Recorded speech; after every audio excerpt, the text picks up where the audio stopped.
Cavs fans, Cavs fans, Cavs fans. We are officially the 2 seed. Welcome back. Welcome back. Feels good. Feels good. I'm excited. I'm pumped. You all should be too. I'm going to touch on this game. I'm going to touch a little bit on the Spurs game, and then just projecting a little bit to the rest of the season. I just did a video talking about will the Cavs make noise in the playoffs. Go check that one out. I think they have a really good chance to, but go watch that video. It'll be linked at the end or ended in the description. But this team looked so much different last year. And I know people think this team was really, really good last year, and so did I. I'm not going to say I didn't. I thought first round versus the Knicks should have been an easy dub. But look, the rotation that we were putting out last year of Lamar Stevens, Dean Wade, Jetty Osman, Karis LeVert, and then our normal starting five. Look at what we're doing in comparison to that. I mean, George Niang has had a rough few games here, but you have Karis LeVert, who's playing 6-man of the year caliber basketball. You have Sam Merrill, who's questionably one of the best 5 3-point shooters in the NBA. Donovan Mitchell playing the best ball of his career. Evan Mobley's figured out how to be aggressive finally. Jared Allen's playing the best ball of his career. Darius Garland's still working back from his injury. And then you just look at the rest of the bench.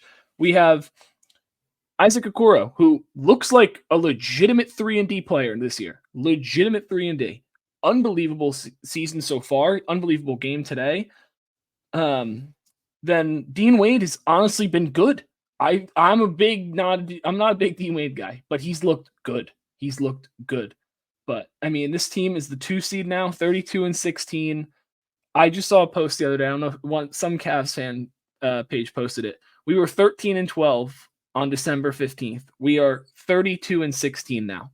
This team has it. They figured it out. They figured out how an offense is supposed to be ran with 2 dynamic guards and 2 dynamic bigs. Evan and Jay both last year could not consistently hit a mid-range or a 3. Evan, I still think, has some work to do, but everything I'm seeing from Jared Allen, he shoots 3-4 of them a game, and they're all just warm-ups. They're literally free throws. They're warm-ups. The Kings have always given us problems, so I'm going to get into this game specifically, but the Kings have always given us problems. For the last 2 years, we haven't beat them. In our last 4 games, we haven't beat them. This team, I was a little bit worried. I thought this was kind of the game for the Cavs to lose. They were on a roll, obviously, but every streak has to come to an end at some point. And the Kings have had our number, quite frankly. And I don't think without this unbelievable shooting tonight, we shot 56% from 3 on 41 attempts. So, I mean, you take those numbers all day if you can get them. But that number is unbelievably high. But that's the stuff that we can do now because we have shooters. Max Strus and George Niang, and George Niang's not having his best season by any means, but Max Strus tonight had 20 points, 22 points, 8 of 13, 6 of 10 from 3. We were waiting for another Max breakout game where he just shoots the shit out of the ball. I knew once he hit that second 3 in the first quarter, it was going to be one of those nights. That's how you can generally tell. If he hits his 1 or 2 of his first 2, that's how you know it's going to be a Max night. If he misses them both, it's just going to be a good, solid defense. But, I mean, the rotations that we put out there tonight on defense were special. The contest we have on threes is like we are flying around the court, and I know we play 2 bigs, but they move. Like they are fast and they get out there. And the biggest difference for this team is, yes, we had the number 1 defense last year, and we're competing for it right now. We're number 1 since January 1st, or since January 1st. We were tied with the Knicks. I don't know if we're going to drop a little bit because they scored 110, but the Kings scoring 110 should not be dropping us. But we're rebounding the ball. We're number 1 in, or number 2 in rebounding since the new year. The Knicks are number 1. The Cavs are number 2.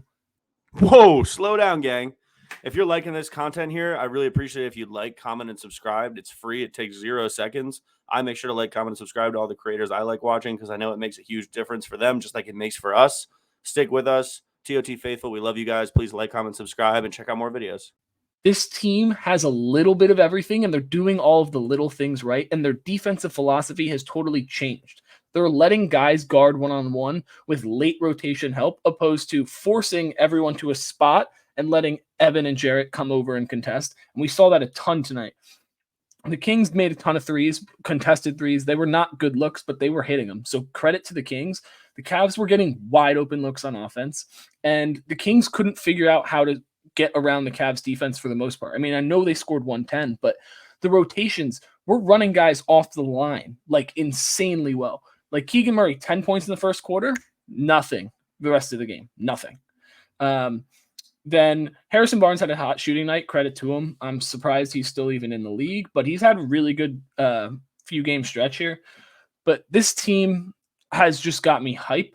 I think if we can get this 2 seed locked up for the playoffs and we get to play Milwaukee or Milwaukee is the 3 and the Knicks are the 4, and barring some crazy circumstances, I like our chances against everyone in the East at that point. I think this team has the ability to do what a lot of people thought that their expectation should have been, not expectation, their ceiling was last year. I think that level has moved up. I think this offense flows 1,000 times better than it did last year because Evan and Jarrett, quite frankly, couldn't score. And Donovan Mitchell, if he's not hitting his contested post-ups last year, there was no offense really being generated. And he had a rough series, which is fine. I need the 50-point performance in the playoffs from Donovan again. But this team, I think, I went through the schedule in the Will the Cavs Make Noise video. They honestly might not lose a game in February. I'll read it through for you guys again here, but we just beat the Kings. Then this is a tough scheduling. Like we could lose one of these just because of the scheduling loss, but these teams are not good. At Wizards should be a win. At Nets should be a win. And then at Raptors on Saturday. But those are 3 games in 4 nights, which is always tough for NBA players. So if we lose one of those, I wouldn't be shocked, but I expect us to win. This was the game to lose. This was the one. This was the one to lose, and we got it done. But then after we play the Sixers at home, no Embiid. That's really been the only guy that's really killed us. Throwing Isaac or even Donovan or Max on Tyrese Maxey, I feel very comfortable in that matchup. And then we have the Bulls, the Magic, who we've destroyed both times. Bulls All-Star break, which I'm worried coming out of All-Star break, we're not going to have the same juice. But I'd rather finish the All-Star break strong and then teeter a little bit coming out because these games are kind of easy. But we play at home versus the Magic, back-to-back at Sixers, which is still another tough game, but no Embiid. It's winnable. Then at Wizards again, at home versus the Mavericks, at Bulls. These could all be wins, or we could see another 1 or 2 loss month. And that at that point, this team will be, I think, 3 games clear of everyone else going into March for the 2 seed. And if we can hold the lead here on that, it would be massive for this team. We would get to play most likely between Indiana, Miami, or Orlando come playoff time. And I feel comfortable in all of those. Out of the 3, Indiana scares me just because of how fast they play. And I think it might kind of slow down our bigs a little bit. But this team is the 2 seed in the Eastern Conference right now.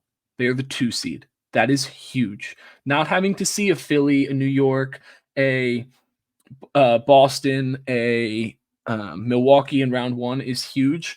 And I know last year we all thought that they were going to be a clear-cut first round through or a little bit of a tough series, but we would have gotten through. Last year was embarrassing, and they have to right that wrong for us, for themselves, and for the city of fucking Cleveland. And I'm pumped on this team. I think they have what it takes. I really, really do. You don't drop 136 points by doing things the wrong way. I don't care what team you are. Everyone has a hot shooting night, but this game, every moment was for the Kings to come back and win it. The start of the 4th quarter, we had 4 fouls in the first 2 minutes. Everything was leaning Kings, and this team just battled and battled and battled, and we came out and won. But yeah, I'm going to do another video later on in the week about this, but yeah, like, comment, subscribe. Cavs fans, if you're here, please sub. We're trying to grow the Cavs army on this page. We've got a ton of them, but let's keep going. And peace.